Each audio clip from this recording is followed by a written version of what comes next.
आज आणखी एक गोष्ट आवर्जून सांगायची की नवरात्रीमध्ये भक्ती करताना कन्यापूजन केलं जातं. देवी भागवतामध्ये सांगितलंय कन्या कुणाला म्हणावं. 1 वर्ष वय असेल मुलीचं तर तिला कन्या म्हटलं जात नाही, कारण तिला चव किंवा वास याची माहिती नसते. म्हणून मुलगी 2 वर्षाची झाली की तिला कन्या म्हणावं. 2 वर्षाची मुलगी कुमारी, 3 वर्षाची मुलगी त्रिमूर्ती, 4 वर्षाची मुलगी कल्याणी, 5 वर्षाची मुलगी रोहिणी, 6 वर्षाची मुलगी कालिका, 7 वर्षाची मुलगी चंडिका, 8 वर्षाची मुलगी शांभवी, 9 वर्षाची मुलगी दुर्गा आणि 10 वर्षाची मुलगी सुभद्रा. ह्या आहेत 10 वर्ष वयाच्या कन्या. वय 2 ते 10 यांना कन्या म्हटलं गेलेलं आहे आणि त्यांचं पूजन या नवरात्रीमध्ये व्हावं. एके दिवशी एका कन्येचं पूजन, दुसऱ्या दिवशी दुसऱ्या कन्येचं पूजन. 2 ते 10 म्हणजे 9 बरोबर होतात. 9 दिवसाची ती पूजा होते. एकाच दिवशी 9 कन्यांचं पूजन केलं तरीही चालतं. आज हे पूजन आपण वंदन करून करूया. तर कसं, तर मला एक माझी विनंती आहे किंवा माझी एक अपेक्षा आहे की यंदा जर महिला वर्ग समोर दिसतोय गायन करायला, तर पुढच्या वर्षी 2 तरी महिला अथवा आमच्या शेटफळे गावातल्या मुली इथं स्टेजवर दिसल्या पाहिजेत. हां, ही माझी अपेक्षा आहे. आता भजन नाही येत, नसलं येत तरी चालेल, पण जेवढ्या जेवढ्या लेकींना वाटतं की इथं जाऊन उभं राहावं, तर शेवटच्या 15 मिनिटासाठी त्यांनी येऊन उभं राहायचं आहे. ज्यांचं वय 10-15पर्यंत आहे, चला कोण सुरुवात करते बघा. फक्त 10-15 मिनटं शेवटचे राहिलेत, येऊन फक्त उभं राहायचं आहे. इकडं बाजूला उभे राहा, इकडं उभे राहा, कुठं उभे राहा, तुम्हाला पाहिजे तिथं जागा करून दिली जाईल. चला ताईंसाठी टाळ्या होऊ द्या. म्हणजे भजन म्हणताच आलं पाहिजे असं अजिबात नाही. ती भावना पाहिजे, श्रद्धा पाहिजे. चला ताईच्या जोडीला 4-5 जणी तरी या. आज कन्यापूजन आहे. आता इथं वय वगैरे बघितलं जाणार नाही, इथं स्त्री शक्तीचा जागर आहे, त्यामुळे ही तर स्त्रीची वंदना आहे. तर आता ह्या 4-5 जणी पुढं आल्यात, पुढच्या वर्षी टाळ घेऊन 2घी जणी तरी पाहिजेत ही अपेक्षा व्यक्त करते. विठ्ठल विठ्ठल विठ्ठल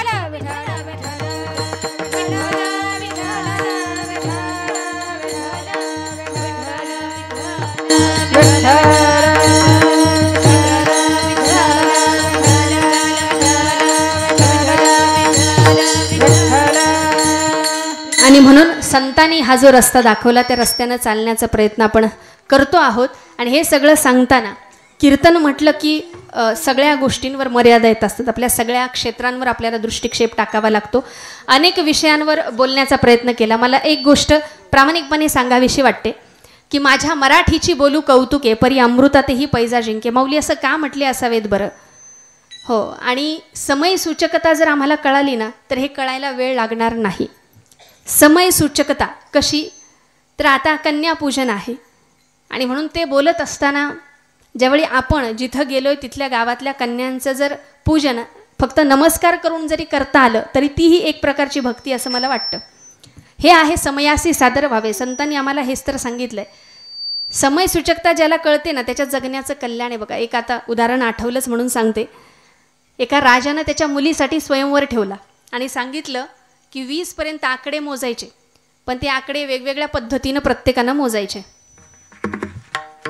आणि ज्याला कोणाला ते जमेल आणि माझ्या मुलीला ते आवडलं पाहिजे तर ती त्याच्या गळ्यात माळ घालेल. अनेक लोक आली, कोणाला काही जमलं नाही. एक वारकरी होता, त्याला वाटलं चला आपण प्रयत्न करून बघू. तो तिथं गेला.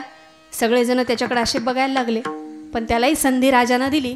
20पर्यंत आकडे त्या पोरीच्या मनाप्रमाणे मोजायचे होते. त्यानं सुरुवात केली. ती 1 म्हटल्याबरोबर तो म्हटला जगामध्ये एक देव आहे. 20पर्यंत आकडे मोजायचे तिच्या मनाप्रमाणे. जगामध्ये एक देव आहे, 2 ब्रह्म आणि माया, 3 सत्व रज तम, 3 गुण आहेत, 4 वेद आहेत, 5 पंचमहाभूत आहेत, 6 शास्त्र आहेत, 7 सप्तलोक सप्तपाताळ सप्तस्वर आहेत, 8 अष्टवसू आहे, 9 नवविधा भक्ती आहे, 10 दिशा आहेत, 11 एकादश रुद्र आहे, 12 राशी आहेत, 13 धनतेरस मुहूर्त आहे, 14 विद्या आहेत, 15 तिथी आहेत, 16 संस्कार आहेत, 17 शृंगार आहेत, 18 पुराणं आहेत, 18पर्यंत गाडी नॉनस्टॉप.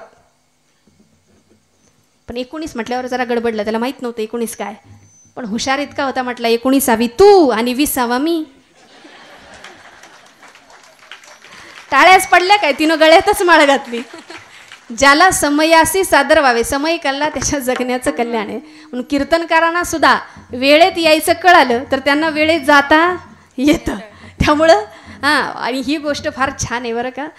ही जी स्ट्रॅटेजी आहे ना, म्हणजे तुमच्याकडं फ्लेक्सवर तिथं लिहिलं आहे की 8 वाजता बरोबर, पण इथं आल्यानंतर कळतं की कीर्तन 9 वाजता सुरू आहे. आत्तापर्यंत लोकांना फसवणारे कीर्तनकार पाहिले असतील, पण कीर्तनकारांना बरोबर वेळेत आणणारं गाव मी पाहिलं.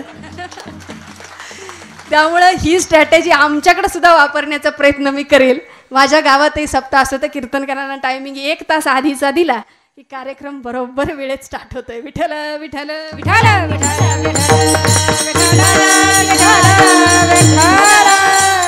इथं गेलो तिथं गेलो असं करत करत 15-20 मिनटं उशीर होतं. पण इथं आल्यानंतर काय नाही अजून पाऊण तास आहे. त्यामुळे ते छान जुळून गेले. शेवटी एक गोष्ट सांगायची आहे की वेळ नावाची गोष्ट अशी आहे की जी कुणासाठी थांबत नाही. आणि असे दुपारचे 12 वाजले की आमच्या पोटाचे 12 वाजायला सुरुवात होते. तसं मग ते 10:30 पावणे 11 झाले की आता कुठेतरी परतीचे वेध लागतात. आणि म्हणून तुका म्हणे तुमच्या पायाच्या आधारे कुठेतरी आम्ही आधार शोधत असतो. कुठं रेलायला बसते की मिळते की काय, असं टेकायला मिळतं की काय. तर संतांनी हा आधार जगण्याच्या बाबतीत दिला. तुका म्हणे तुमच्या पायाच्या आधारे उतरीन खरे भवनदी. भवनदीच्या तीराहून या तीराहून त्या तीरावर पलीकडं जाण्यासाठी त्यांनी काय सांगितलं तर ब्रह्मरस घेई काढा जेने पिढा वारेल पथ्य नाम विठोबाचे आणिक वाचे नसेवी. त्या भगवंताचं नाम आमच्या मुखात आलं पाहिजे. आणि म्हणून सगळ्यांनी डोळे बंद करून 2 मिनिटं फक्त भजन करायचं आहे. मी आवर्जून म्हटलं की डोळे बंद करून, म्हणजे का, म्हणजे हात वर करूनही म्हणा असं मी म्हणणार नाही. मी म्हणते की डोळे बंद करून 1 मिनिट मी डोळे उघडे ठेवीन. कुणी बंद केले नाहीत हे पाहण्यासाठी. आमच्या स्टेजवरची मंडळी वगळता सगळ्यांनी डोळे बंद करून भजन करायचं आहे. विठोबा रखुमाई विठोबा रखुमाई विठोबा रखुमाई विठोबा रखुमाई विठोबा रखुमाई विठोबा रखुमाई विठोबा रखुमाई विठोबा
हार गळ्यात घातला अनेक विचार येतात मनात. काही काही ठिकाणी लोक इतका मोठा हार घालतात की त्यातून मीच दिसत नाही नक्की महाराज आहेत की नाही. काही काही ठिकाणी असे काही हार आणतात की ते अगदी गळ्यातूनच घुसत नाहीत. पण तुम्ही अगदी मापाचं बनवलंय. अंदाज पंचे महाराज किती फुटाचे असावे हे सगळ्यांचं मोजून घेतलेत वाटतं. विठ्ठल विठ्ठल विठ्ठल विठ्ठल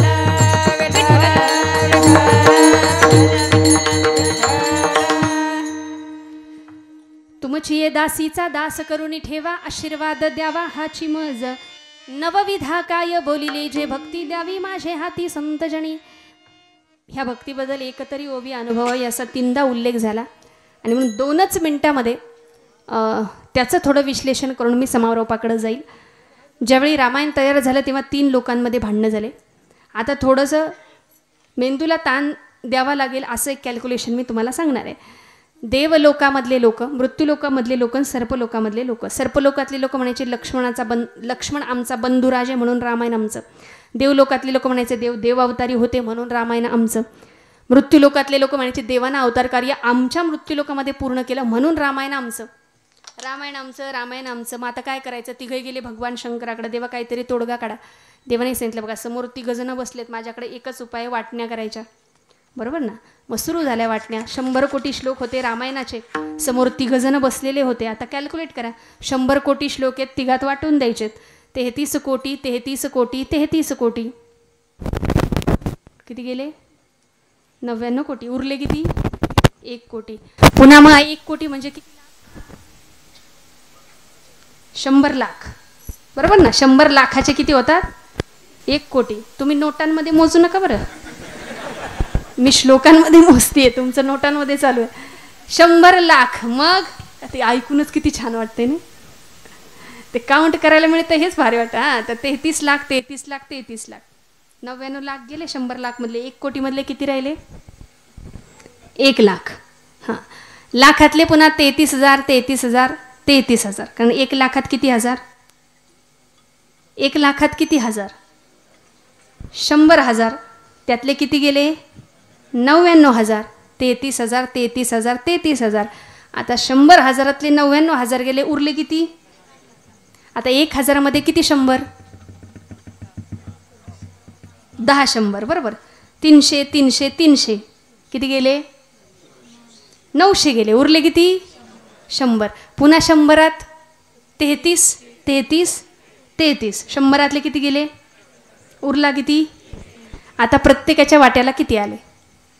33 कोटी 33 लक्ष 33,333. बरोबर. शेवटी उरला 1 श्लोक. त्या वाटण्या आहेत त्या बरोबर झाल्या पाहिजेत. आमच्याकडे बांधाचा दगड जरी खालीवर झाला तरी मारामारीन कापाकापीन तोडातोडीच्या बातम्या आम्ही ऐकत होतो. त्या तर रामायणाच्या बातम्या आहेत, वाटण्या आहेत, त्या कशा काय करायच्या? तर मग देवानं पुन्हा हुशारीनं काय केलं? 1 श्लोक उरला होता, तिघांमध्ये वाटून द्यायचा होता, त्याची अक्षरं मोजली, ती होती 32. आता 32 मधली 10 10 10 किती गेली? 30 अक्षर गेली, राहिली किती? आता पुन्हा प्रश्न आहे, 2 अक्षर काही तिघात वाटता ये, पण एवढं सगळं केलं, आयोजन नियोजन प्रयोजन काहीतरी कमिशन पाहिजे ना, म्हणून कदाचित देवानं ती 2 अक्षरं म्हणजे राम आहे ती स्वतःजवळ ठेवली असावीत आणि हे पवित्र नाम आमच्या मुखात आलं की जगण्याचं कल्याण आहे. हे पार्वती मातेला भगवान सांगतायत क्षीरसागराच्या ठिकाणी. मशिंद्रनाथांनी मत्स्याच्या रूपामध्ये येऊन ते ज्ञान ग्रहण केले. मशिंद्रनाथांनी ते पुढे गोरक्षनाथांना दिलं, गोरक्षनाथांनी गहिनीनाथांना दिलं, गहिनीनाथांनी निवृत्तीनाथांना दिलं, निवृत्तीनाथांनी ज्ञानोबरायांना दिलं, ज्ञानोबरायांनी तुमच्या आमच्या सर्वांच्या समोर प्रकट केलं. म्हणून नामदेवराय म्हणतात, नामा म्हणे ग्रंथ श्रेष्ठ ज्ञान देवी एक तरी ओवी अनुभवावी. विठ्ठल विठ्ठल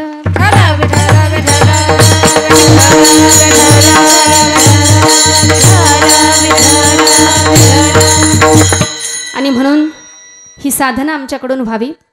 हे उदाहरण मी याकरता सांगत असते की मी मागच्या वर्षभरामध्ये बाळ 6 महिन्याचं झाल्यानंतर हा उपक्रम अगदी वेगानं सुरू झाला आणि त्याआधी 6 महिने तेव्हापासून हा उपक्रम सुरू केला की पुणे जिल्ह्यामधल्या जितक्या काही मराठी शाळा आहेत तिथं आम्ही ज्ञानेश्वरीचे वाचन वर्ग घेतो. तिथं कुठलंही मानधन स्वीकारलं जात नाही. आमची काही 5-6 लोकांची टीम आहे. आम्ही तिथं जाऊन शाळांमध्ये हा उपक्रम घेत असतो. 5च ओव्या घ्यायच्या आणि मुलांकडून त्या वदवून घेणं आणि तो वाचन वर्ग.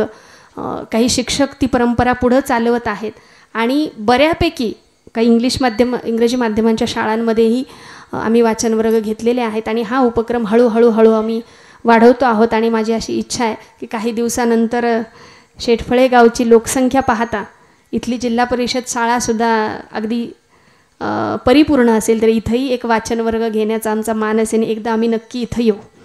तर कारण ज्ञानेश्वरी इतकी गोड आहे ना, ती वाचल्याशिवाय आणि अनुभवल्याशिवाय कळत नाही. म्हणून मी सुरुवातीलाच म्हटलं की तुम्ही स्टेजवरून माईकवरून काय बोलता त्यापेक्षा तुम्ही प्रत्यक्षात किती साधना करता याला फार मोठं महत्त्व आहे.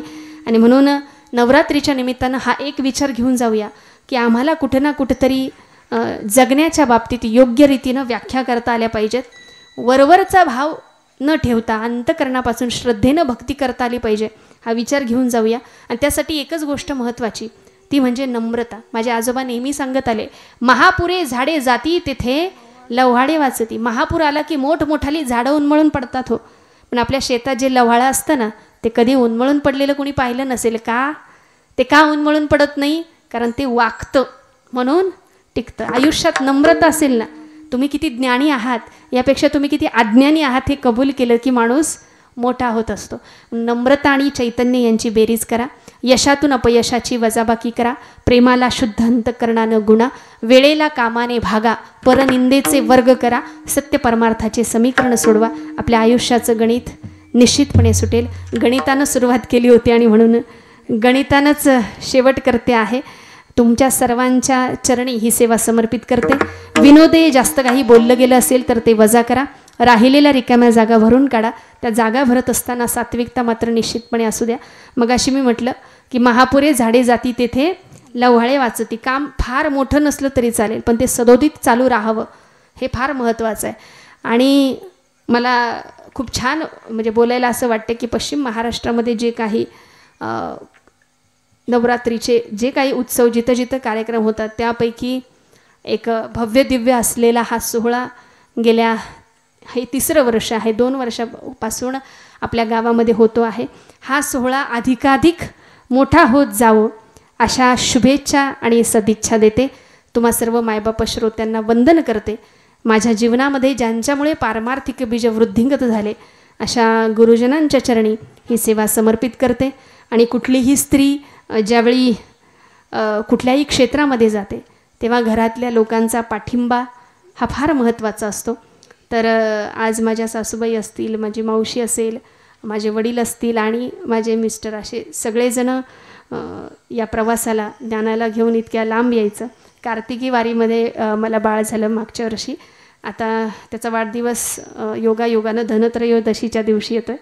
कार्तिकीच्या आधी एक 8-10 दिवस त्याचा जन्म झाला आणि म्हणून कार्तिकी वारीतला आहे म्हणून त्याचं नाव आम्ही माऊलींचं नाव अगदी पूर्ण ज्ञानेश्वर घ्यायला थोडंसं जड जातं म्हणून ज्ञाना असं नाव ठेवलं.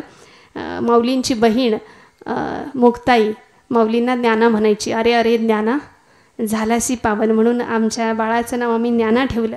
कारण मुक्ताईवर आमची खूप मोठी श्रद्धा आहे आणि जेव्हा जेव्हा कानावर मुक्ताईचं भजन पडतं तेव्हा किती गोड वाटतं.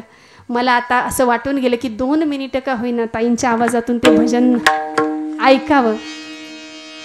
2 मिनटं तेवढं भजन मी सुरुवात करू, नाहीतर तुम्ही केले तरी. मुक्ताबाई मुक्ताबाई मुक्ताबाई मुक्ताबाई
ही सेवा आई जोगेश्वरी मातेच्या चरणी समर्पित करून जोगेश्वरी नवरात्रोत्सव मंडळाला मनापासून धन्यवाद देऊन समस्त ग्रामस्थांना वंदन करून ज्ञानेश्वर माऊली ज्ञानेश्वर माऊली माऊली ज्ञानेश्वर माऊली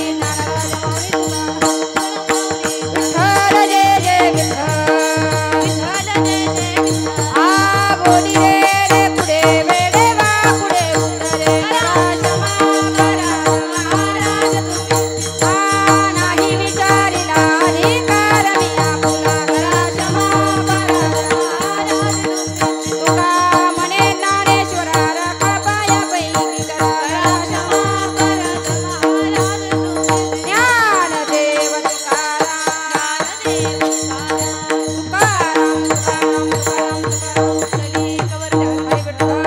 श्री ज्ञानदेव तुकाराम पंढरीनाथ भगवान की जय. इथे हँडविलवर सगळ्या त्या चिठ्ठ्या मांडल्या होत्या आणि मी म्हटलं की आता माझं नाव जिथं आहे तिथं जी चिठ्ठी जाऊन पडेल ती आपण उचलूया. त्यामुळं हा नंबर आलाय. नंबर आहे 2585 2585. चला आणि पहिल्या लाईनीतला हा नंबर आहे, पहिल्या काही महिलांमधला. त्यामुळं पुन्हा एकदा जोरदार टाळ्या. म्हणजे त्या लवकर येऊन बसल्यात कीर्तनाला याचा अर्थ त्याचं पुण्य आहे.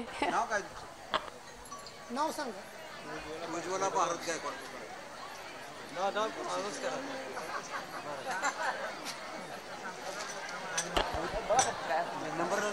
बरोबर. उज्ज्वला भारत गायकवाड. हां, आदरणीय उज्ज्वला ताई.